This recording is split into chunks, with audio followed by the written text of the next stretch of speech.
Ready, start.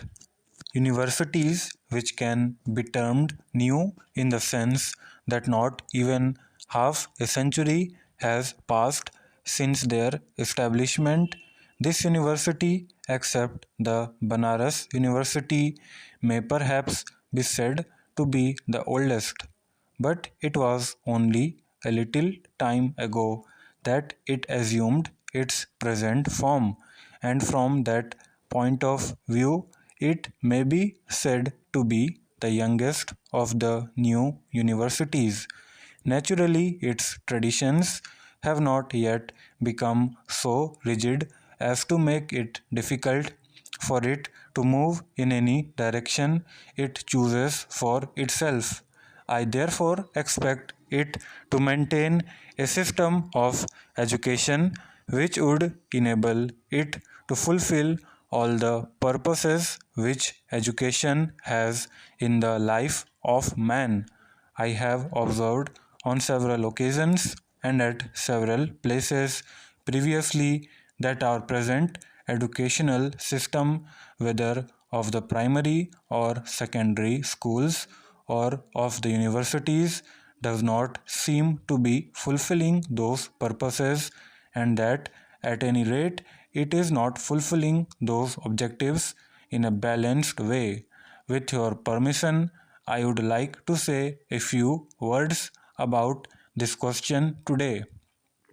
In my view, the objectives of education are three, two of which relate more or less to the life of the individual as such, while the third is concerned with his collective life. Its first objective is to enhance the power and capacity of reason of the individual given to him by God.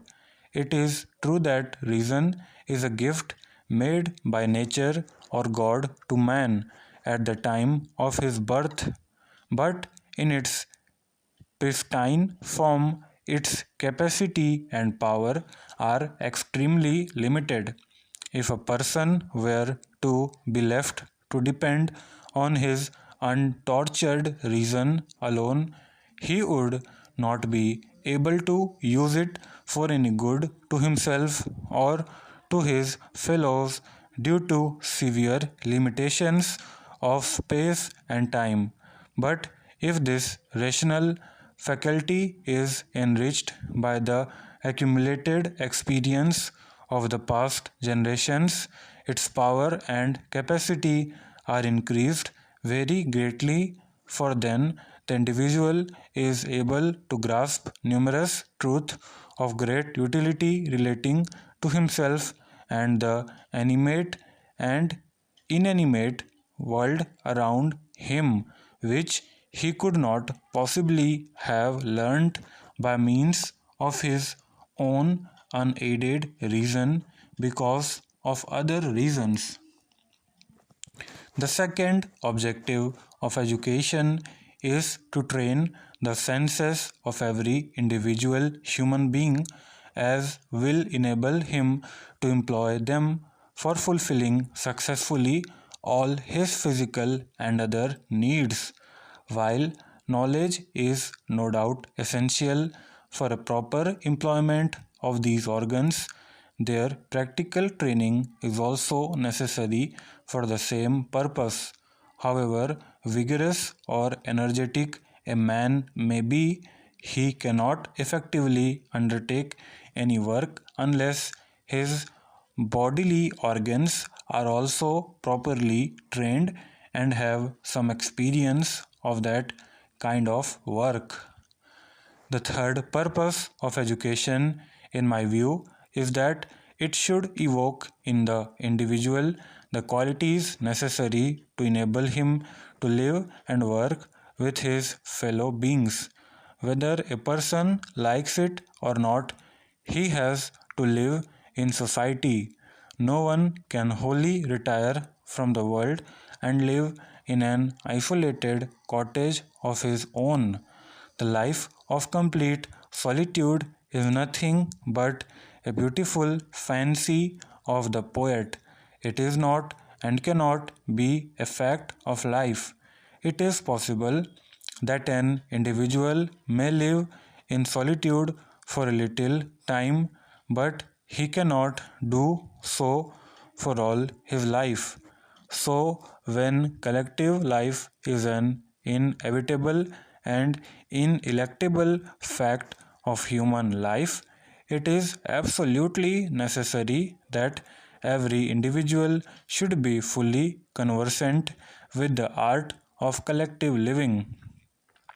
In the ages gone by, when the scale of collective life was quite limited and when economic processes had not become highly concentrated, there was no great necessity for an organized effort to achieve these three objectives or to maintain at every instant a balance amongst them.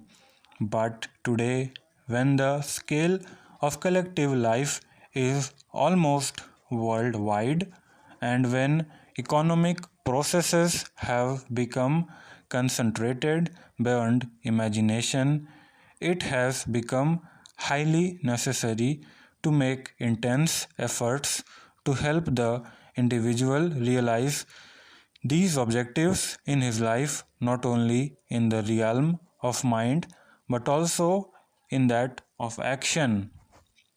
So it is that in the past few decades, people have been feeling in all parts of the world the necessity for a fundamental change in the educational system inherited by them from the past. In fact, we find that different kinds of changes have been taking place in the educational system of different countries of the world. I would not be wrong if I say that in the educational sphere also a revolution has been taking place similar to that which has taken place in the economic and political spheres in our country and especially in the state of Bihar. Unfortunately, there has been no such far reaching change in the sphere of better education. Stop.